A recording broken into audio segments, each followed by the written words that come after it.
Jail में पियो हो, हिन सां पीउ मिलियो।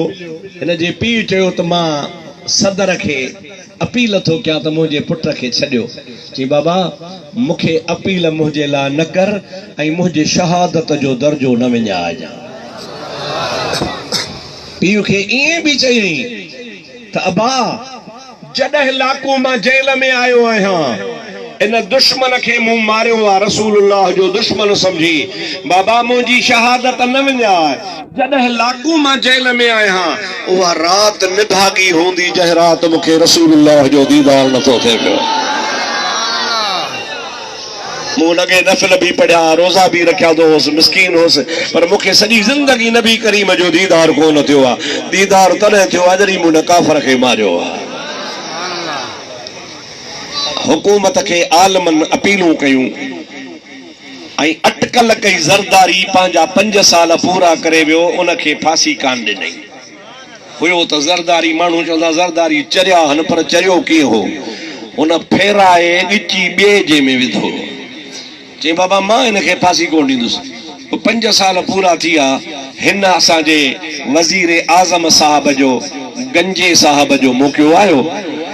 हिन सही हिनखे बि अपीलूं कयूं, बाबा मुड़ी वञ, इन्ही खे छॾे ॾे, ख़ुदा जे हबीब जो दुश्मन मारियो अथई, तोखे इख्तियार आहे। पर रात जो ॿुधायूं ई कहीं के कोन।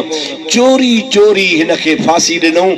सुबुह जे टाइम ते सूमर जो ॾिहाड़ो हो, उहो सूमर जो ॾिहाड़ो जेको मुस्तफ़ा जे ॼमण जो ॾिहाड़ो, आमना जे लाल जे विलादत जो ॾिहाड़ो आहे।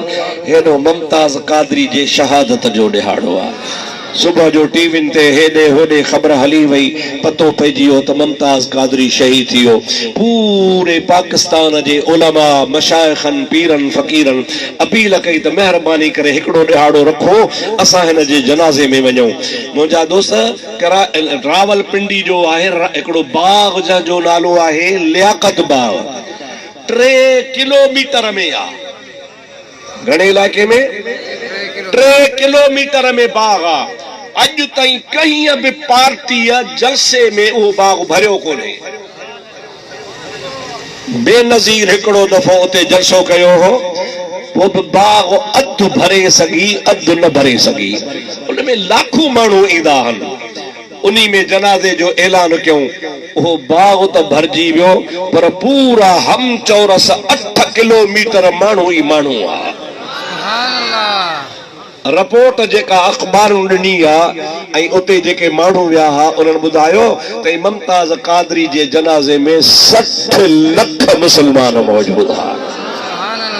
मुंहिंजा दोस्त होॾो हुन ग़रीब खे गिचीअ में फाही विझी लड़कायो अथनि ऐं हेठां तख़्तो कढियो अथनि। हुनजो रूह परवाज़ थियो आहे, हेॾो आमना जे लाल जे हथनि में वञी पहुतो आहे, हुज़ूर जी झोली में पहुतो आहे। अदा हुनखे त शहादत मिली, पर वक़्त जे हुकूमत जो ही कारो कारनामो क़यामत ताईं यादि रहंदो। ऐं यादि रखे हीअ हुकूमत, मां वसूक सां थो चवां, दावा सां थो चवां, अवां सभिनी खे शाहिद करे थो चवां त इंशा अल्लाह ताला नवाज़ शरीफ जे हुकूमत ते ख़ुदा जो अज़ाब ऐं कहर नाज़िल थींदो। अहिड़ो कहर नाज़िल थींदो जो दुनिया ॾिसंदी त कीअं तुंहिंजी मथां अल्लाह जो अज़ाब नाज़िल थियो, तो हिकिड़े आशिक़े रसूल खे ज़ुल्म करे मारे छॾियो आहे। ऐं सुन्नीओ, अवां असांजो ईमान आहे, अवां असां उन मुमताज़ कादरी लाइ दुआऊं घुरूं, अल्लाह हुन जा दर्जात बुलंद फरमाए। हाणे तव्हांजो छा अक़ीदो आहे? मुमताज़ कादरी शहीद आहे या न आहे? ज़ोर सां चओ, शहीद आहे। चओ उन शहीद ते सलाम आहे, शहीद जोरो आहे।